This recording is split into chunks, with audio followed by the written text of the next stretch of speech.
Well, hey kids, Grandpa here. Hey, it's a blustery -20 up here in Alaska this morning. Pretty chilly, so to stay warm, I was looking at some old footage of down in the Caribbean.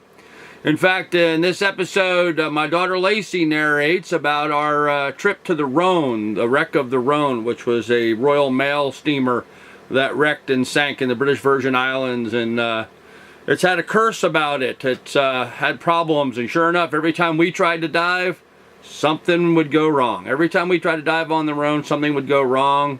Camera problems, weather problems, boat problems.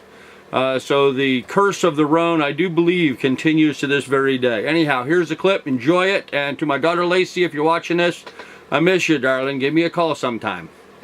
Here's the video.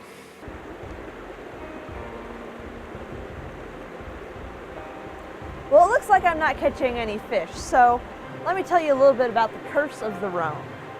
The RMS Rhone was a really big ship. It was 310 feet long and 40 feet wide. It had two masts because it ran not only on coal, but it also used sail power. RMS stands for Royal Mail Steamer. It was a British packet ship, so it was transporting mail from Europe to the Caribbean and Central and South America. In 1867, the RMS Rhone is leaving Peter Island to cut out to sea to escape an upcoming hurricane. She cuts between Black Rock Point and Dead Chest Island to try to get out quickly. She cuts wide around Blonde Rock, and in the process, the wind suddenly shifts directions and she's slammed against Black Rock Point. When this happens, cold seawater floods into the boat and hits the hot steam engines, causing the engines to explode. 123 passengers on board died after being tied to their beds. In those days, it was common to tie passengers to their beds in stormy seas when the boat was rolling. Since they were tied, they couldn't get free when the boat sank.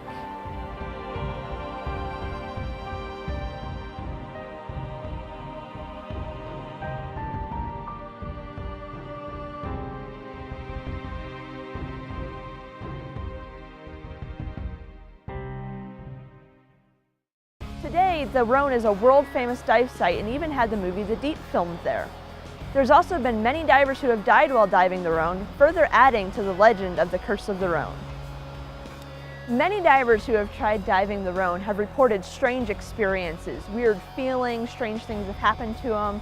We didn't really put much stock into those rumors until we had our experience diving the Rhone. We first tried diving the Rhone in 2005, and we've tried diving it several times since then. The first time in 2005, we couldn't dive it due to poor weather. The second time we tried diving it, my mom's regulator started acting up and she was getting a really weird reading on her air gauge. She had to share air with Carl and we had to call the dive off.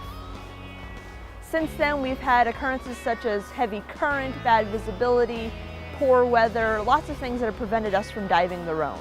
But here this last time, we finally got to dive the Rhone. Now, there was a little bit of current, but you know, the dive went over fine. It was an absolutely gorgeous dive, really an awesome experience. But when we got back to the boat, we found that the curse of the Rhone had got us again. Our main camera had a really bad smudge on its lens that rendered all of the footage it took useless.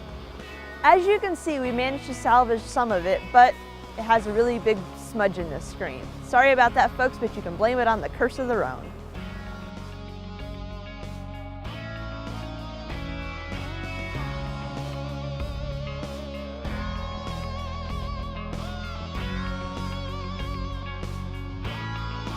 Well, there you have it, the HMS Rhone in the British Virgin Islands. It was a great dive.